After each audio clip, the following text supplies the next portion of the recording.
कारोबारी तबके के लिए आसानियां पैदा कर रहे हैं। पाकिस्तान ताजिकिस्तान बिजनेस फोरम का मकसद दोनों ममालिक के तजारती रवाबित बढ़ाना है।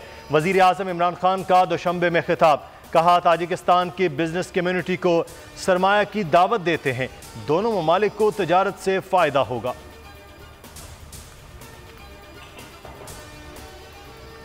चीफ इलेक्शन कमिश्नर पर वफाकी वज़रा के इल्जामात। पेमरा ने इलेक्शन कमीशन को वफाकी वज़रा के क्लिप भिजवा दिए। Special secretary Zafar Iqbal video clips का जायजा ले रहे हैं। फवाद चौधरी और आजम सवाती को नोटिस भेजे जाने का इम्कान।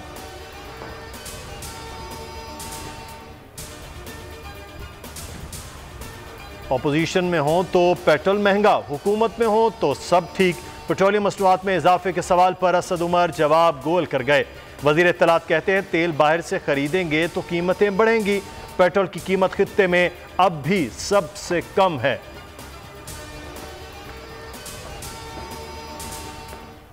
पेट्रोल और डॉलर बेकाबू, महंगाई में पिसे अवाम परेशान। हमजा शहबाज कहते हैं पेट्रोल और डीजल की कीमतों में इजाफा महंगाई का सुनामी है।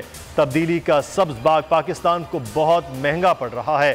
खान साहब अच्छे दिन कब आएंगे, अवाम को रिलीफ कब मिलेगा, बिलावल भुट्टो का सवाल।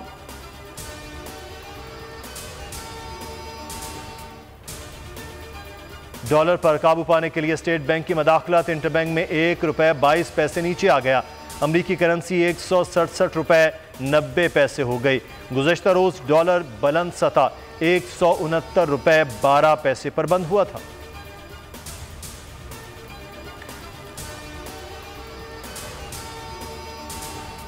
उमर शरीफ इलाज के लिए जल्द अमरीका रवाना होंगे, वीजा मिल गया। अहले खाना भी साथ जाएंगे। शहबाज गिल और मुर्तज़ा वहाब की तस्दीक।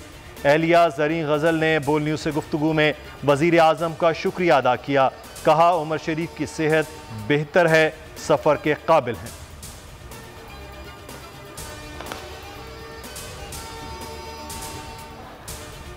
सिंध में महंगी डेस्कों की खरीदारी, मामला सिंध हाई कोर्ट पहुंच गया। 2 रुकन बेंच कल समाअत करेगा। दरख्वास्त गुजार ने मौक़िफ़ अपनाया। सूबाई हुकूमत ने 5,000 वाली डेस्क का ठेका 29,000 रुपए की बोली देने वाली कंपनी को दिया।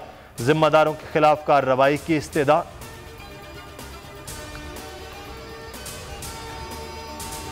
कराची में गली गली कचरे के ढेर, डंपिंग पॉइंट्स भर गए। डंपर एसोसिएशन की हड़ताल ने शहर का रहा सहा हुलिया मजीद बिगाड़ दिया।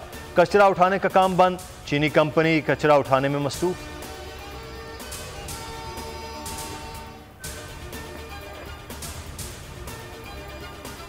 और चेयरमैन पीसीबी रमीज राजा टीम को सपोर्ट कर रहे हैं। पहले भी कहा था मुस्बत और जारहाना क्रिकेट खेलेंगे। कप्तान बाबर आजम कहते हैं किसी भी नई अप्रोच को अपनाने में थोड़ा वक्त जरूर लगता है। मैथ्यू हेडन से काफी फायदा होगा। कोचिंग छोड़ने का फैसला वकार यूनुस और मिसबाउल हक का जाती है।